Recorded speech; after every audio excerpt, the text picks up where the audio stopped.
Hello friends, आज की video का टॉपिक रहेगा नॉन फिक्शन, या कह लें कि introduction about what is a non fiction is. तो वैसे सिंपल टर्म्स में मैं बता दूं, नॉन फिक्शन का मतलब होता है pros writing that is informative और फैक्चुअल रैदर देन फिक्शनल। मतलब फिक्शनल पर जैसे मैंने टॉपिक बताया था इंट्रोडक्शन, वैसा ही है, बस इसका मीनिंग इतना है कि इसमें आप कुछ भी सोच समझ बिना सोचे समझे कुछ इमेजिनेशन चीज़ें नहीं डाल सकते। इसमें आपको ट्रुथ, फैक्ट्स और ऐसी चीज़ों को बारे में बताना होता है जो आपने खुद एक्सपीरियंस करी हैं, उनको हम नॉन फिक्शंस बोलते हैं। तो चलिए स्टार्ट करते हैं। Non-fiction is the content whose creator in good faith assumes responsibility for the truth or accuracy of the events, people or information presented. तो जो भी वो information present करता है उसके लिए वो खुद responsible है. In contrast, the host creator explicitly leaves open if and how the work refers to reality. Is story classified as fiction? Non-fiction, which may be presented either objectively, subjectively, or is traditionally one of the two main divisions of narrative, and specifically prose writing. The other traditional division being fiction, which contrasts the non-fiction by dealing in information, events and characters expected to be partly or largely imaginary. Same चीज़ वही जो मैंने बोली कि दो ही part आते हैं, दो ही डिवीजन आते हैं। एक में मतलब जो हम फिक्शंस लिखते हैं और दूसरा है नॉन फिक्शन। तो फिक्शन का ऑपोजिट हो जाएगा नॉन फिक्शन, जिसमें ज़्यादातर फिक्शन में चीज़ें इमेजिनरी होती हैं, कैरेक्टर्स इमेजिनरी होते हैं। उसके अपोजिट नॉन फिक्शन में ऐसा कुछ भी नहीं होता है। Non fiction specific factual assertions and descriptions में और may not be accurate and can either give a true or a false account of the subject in question.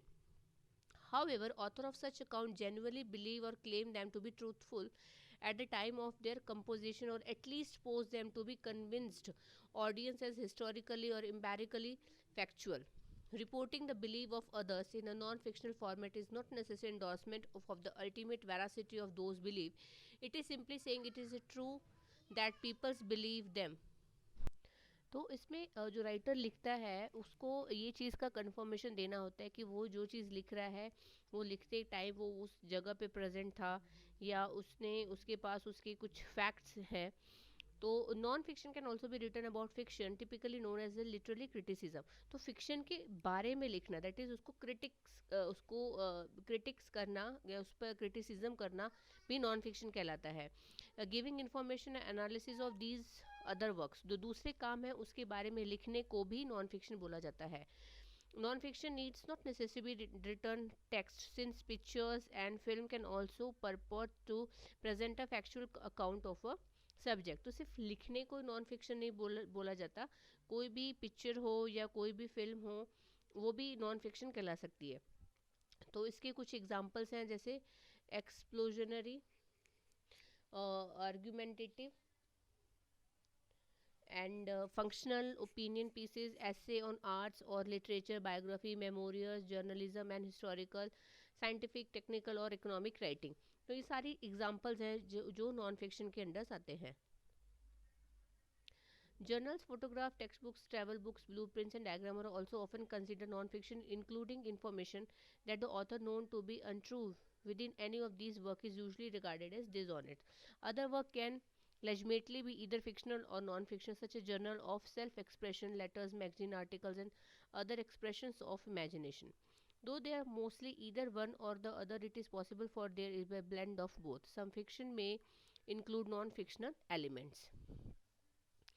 तो some non-fictional may include elements of unverified suppositions, deduction, imagination for the purpose of smoothing out a narrative, but the inclusion of open falsehood would discredit it work of non-fiction.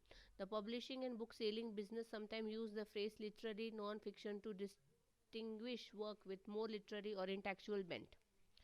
तो ये मोटा मोटी उनकी definitions थी।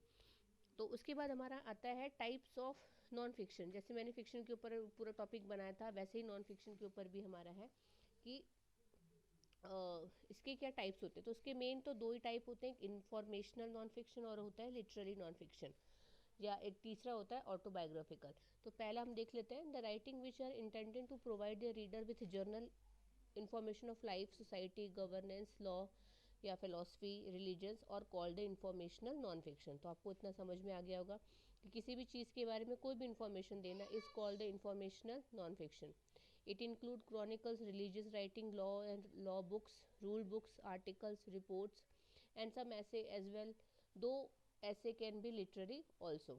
And essay is informational if it carry purely factual content, and some essay can be termed as literary non-fiction if the writer mix his or her opinion with the given fact.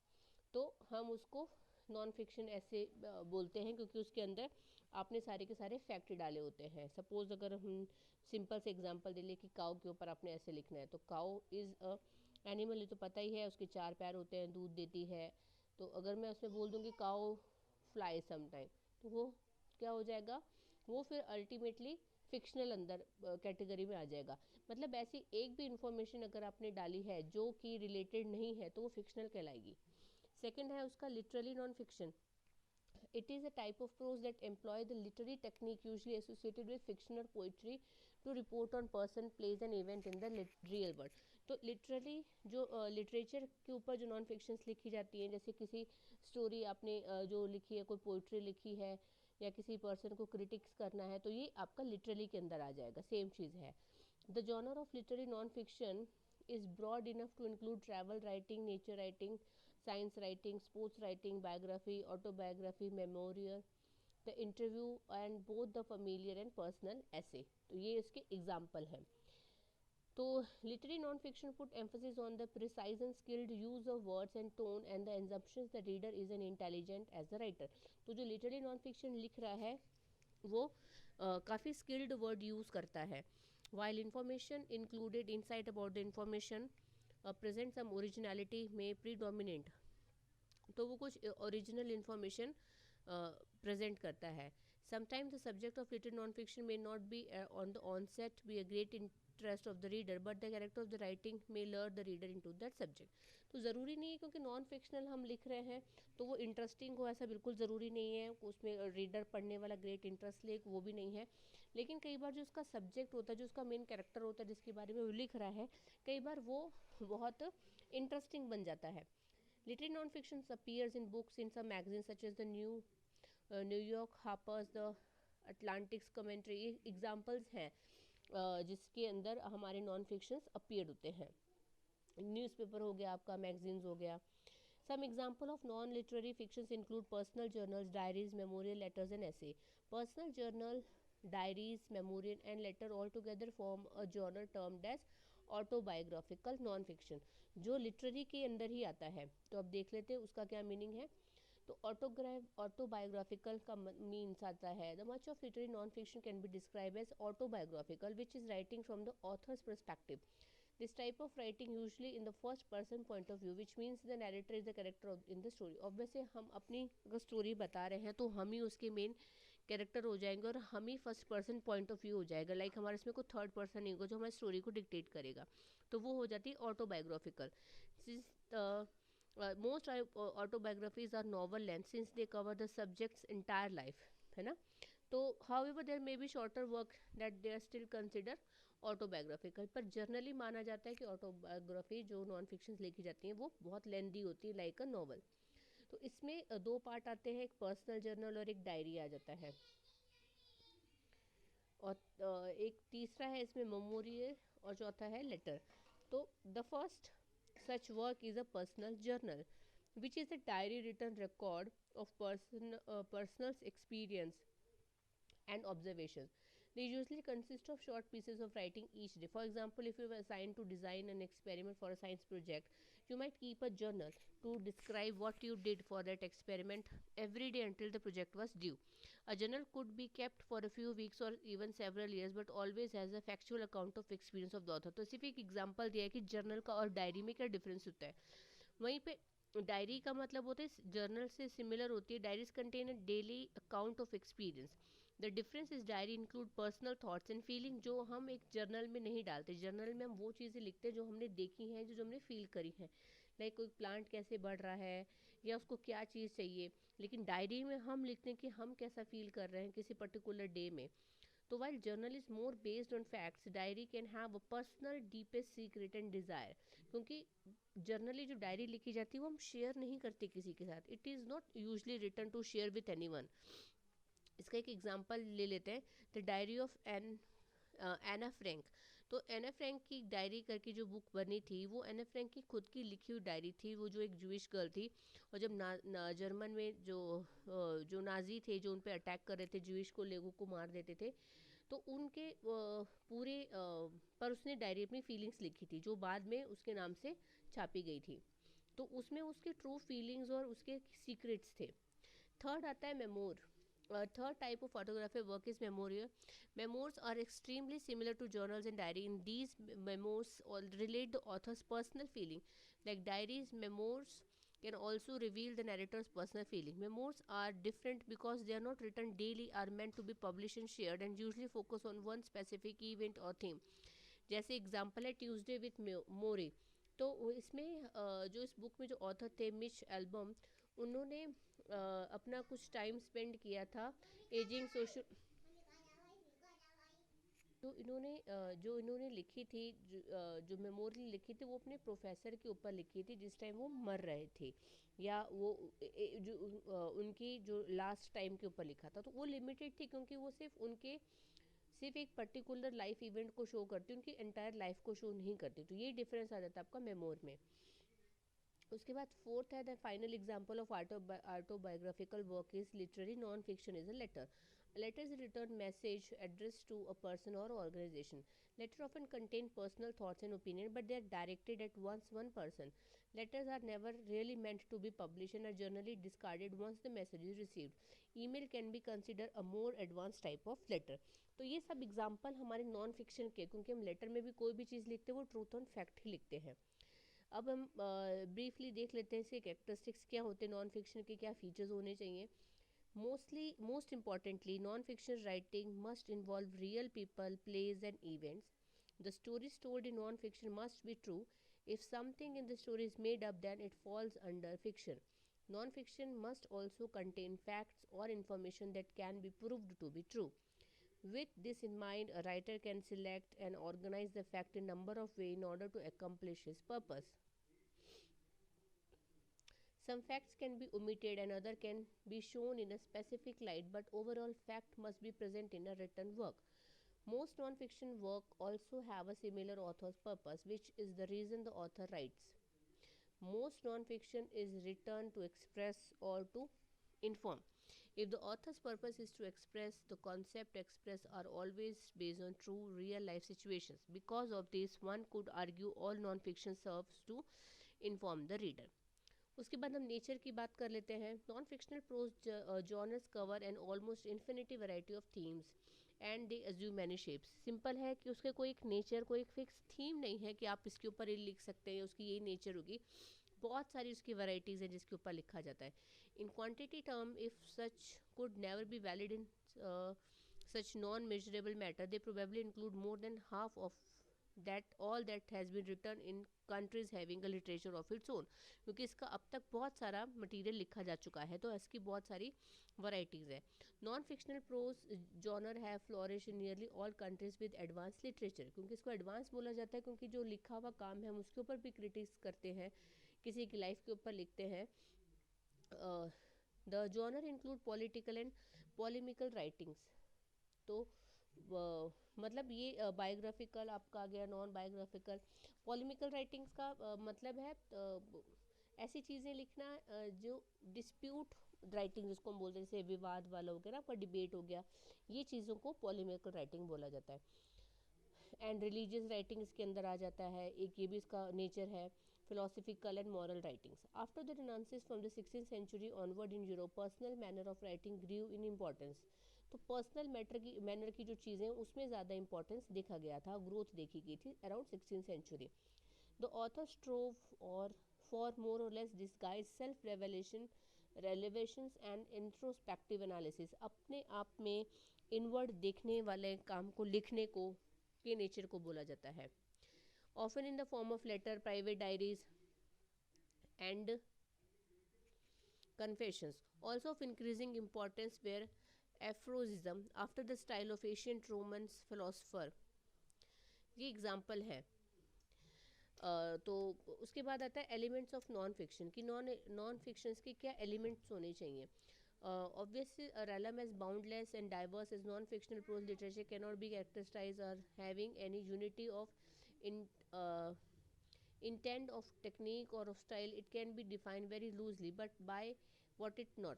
Many exceptions in such a mass of writing can also be brought up to contradict any rule or generalization. तो इसका कोई एक element नहीं है, जैसे poetry लिखने के element होता है कि उसके अंदर ये चीज़ होनी चाहिए या इस स्ट्रक्चर के अंदर आप लिख सकते हैं।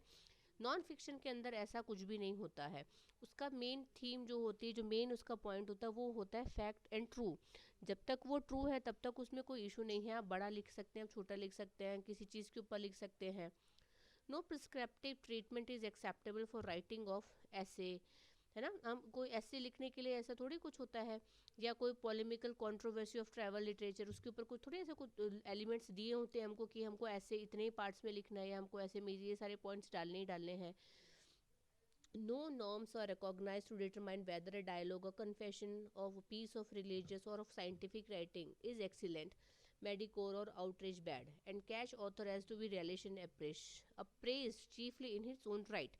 तो जैसे राइटर को अच्छा लगता है वो वैसे ही लिख सकता है, तो इसलिए इसके अंदर ज़्यादा एलिमेंट्स नहीं होते हैं। इसमें कुछ एग्जांपल दिए हुए, जैसे the only technique the English critics जो F.R. लेवाइस ने लिखा था, is that which compel word to express an intensively personal way of feeling. तो उस उन्होंने इस कंप्लीट के अंदर अपनी पूरी फीलिंग्स लिखी हुई है।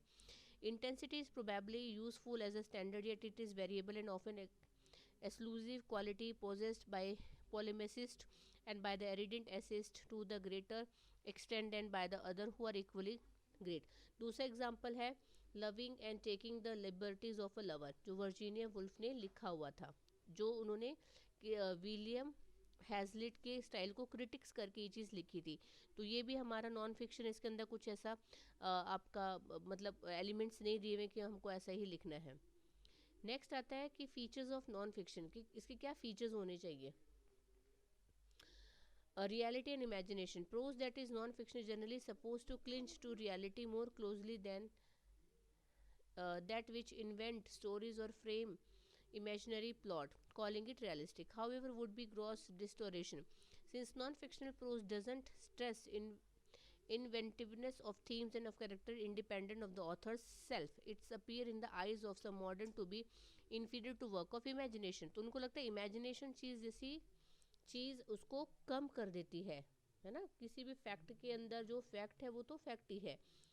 So, in the middle of 20th century, an immensely high evaluation was placed on the imagination, and the adjective imaginative became a grossly abused clinch. Many modern novels and play, however, were awfully deficient in imaginative force, and the word may have been bandied about so much out of desire for what was least possessed. Many reader descriptions engrossed by our travel book by the exotic animal life, by essay on the psychological or other nation, by Rilke notebook or by Samuel Pepys's diary, far more than by poetry or by novel that fail to impress any suspension of disbelief. There is a much truth in Oscar's Wilde remark that are high. ये सिर्फ कुछ examples लिए हुए हैं इसके अंदर, जो reality और इमेजिनेशन को के बारे में बताते हैं कि जब के टाइम लिखा गया था। उसके बाद है style of writing. The writing of non fiction prose should not entail the tension, the monotony, and the self-conscious craft all fictions writing. In the search for lay more just, the precise word fantastically pursued by admirer Flaubert and Manu Peasant is far less important in non-fictional prose than in the novel and short story. So, the English author J.K. Chesterton, who was himself more successful in a rambling volume of reflection and of religious apologetics than in his novel, defined literature as that rare, almost miraculous use of language by which man really say what he means. तो उनका कहने का मतलब तो जो style writing है वो आप वही लिखिए जो आप एक्चुअली बताना चाहते हैं। In essay, letters, reporting, and narrative of travel, the author's aim is often not to overpower his reader to giving them the impression that he know exactly where he is leading them as a dramatist or a detective story writer does.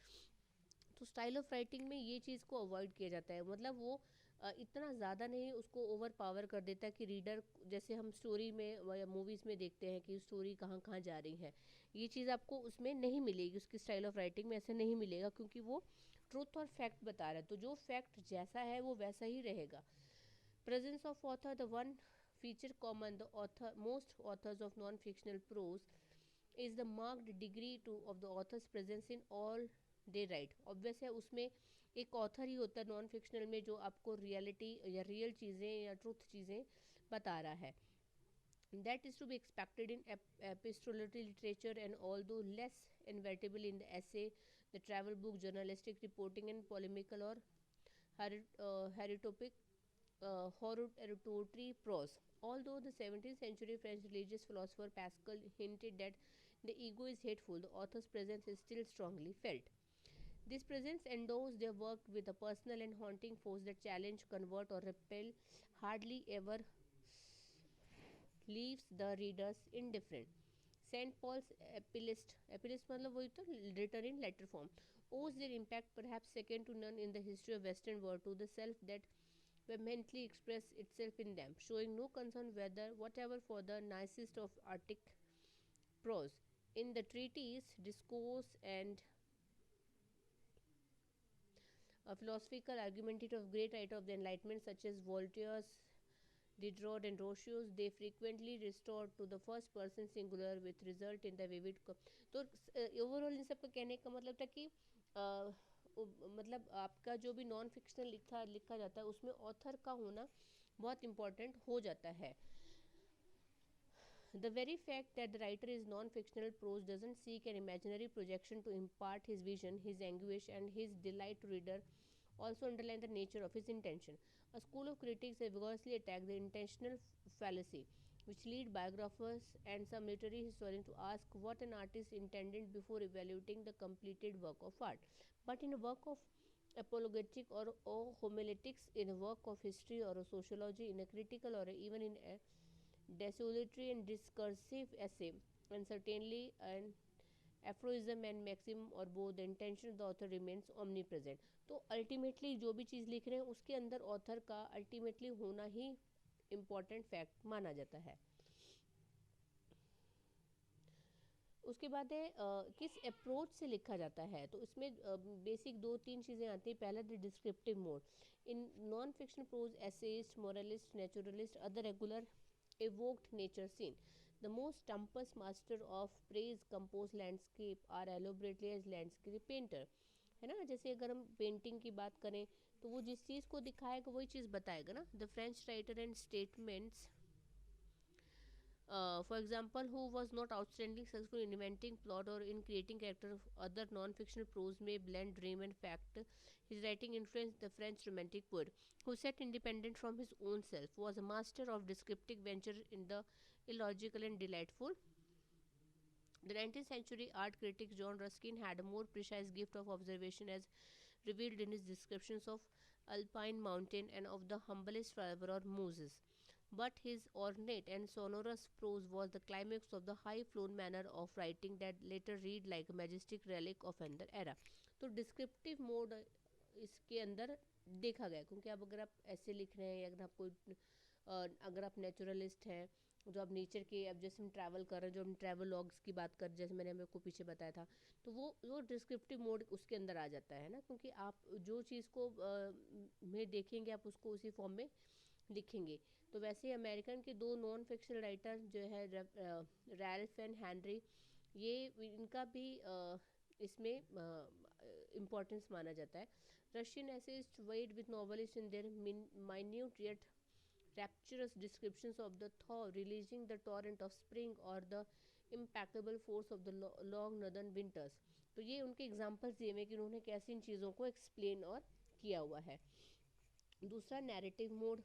Narrative element is a less conspicuous in writing, क्योंकि ज़्यादा लंबा नहीं होता है. अभी suppose कोई fact है तो वो जितना है उतना ही होगा ना, आप उसके अंदर एक्स्ट्रा चीज़ें नहीं लिख सकते. तो क्यों है, क्योंकि that doesn't purport to relate a story than in fictional work, but there is a role of narrative in letters, diary, autobiographical and historical writing, most often an incident and graphically related by a witness as in letters and memorial, तो वो narrative तब बनता है जब हम उसके अंदर कोई विटनेस वाली चीज़ें डाल देते हैं। जब तक आप उस चीज़ को एक्सप्लेन कर रहे हैं तो वो आप फिक्शनल में जितना मर्जी नैरेटिव डाल दीजिए, जितना लंबा आप उसको करना है, लेकिन ये नॉन फिक्शनल में नैरेटिव मोड ज़्यादा आपका नहीं आता है जब तक आप उसमें किसी विटनेस को ऐड नहीं कर लेते हैं।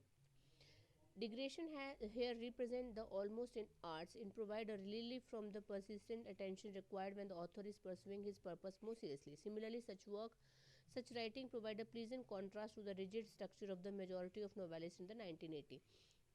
In historical writing, however, simplicity and clarity of narratives are required, though it may be interspread with speeches, with portrait, or with moral and polemical allusion. In other form of non-fictional prose, mean meandering fancy of the author may well produce an impression of freedom and of truth to life unattained by most carefully wrote novel. और last है exploratory or argumentative modes. In rules of old-fashioned rhetoric apply better to exploratory argumentative prose than to the other modes. These rules were first set in ancient Greece by teachers who uh, elicited them from the smooth as eloquy of Socrates, the impassioned and balanced reason of Demosthenes, and other. The ancient Romans went further, still in codifying figure of speech, stylistic device, and even the gesture of the orator. Orator मतलब बोलने वाला. Such treatises played a significant part of the education of the Renaissance humanists of the classical and Augustan prose writer in 17th England and France, of the leader of the French Revolution in the 18th and even the 19th century historians and statesmen such as Guizot in France and Macaulay and Gladstone in Britain. But the sophisticated orality in the century British orality as Richard Brinsley Stannard, Edmund Burke, and Charles Fox, or during the 20th century of Winston Churchill, hardly seem a turn to audience in the age of television. तो exclamatory और argumentative modes होना ज़रूरी हो जाता है, क्योंकि आप अगर किसी चीज़ के बारे में लिख रहे हैं, कोई फैक्ट लिख रहे हैं, तो आप उसको आर्गुमेंटेटिव तब बना सकते हैं जब आप सामने वाले के पॉइंट ऑफ व्यू को उसमें ऐड कर लेते हैं। तो आई होप आपको वीडियो समझ में आई हो, जिसका मीनिंग पूरा था नॉन फिक्शन के बारे में, कि नॉन फिक्शन चीज़ों के अंदर क्या आता है, उनका क्या मेन है, क्या पार्ट्स है, क्या उसका इम्पोर्टेंस है। तो I hope you like the video. Thank you so much.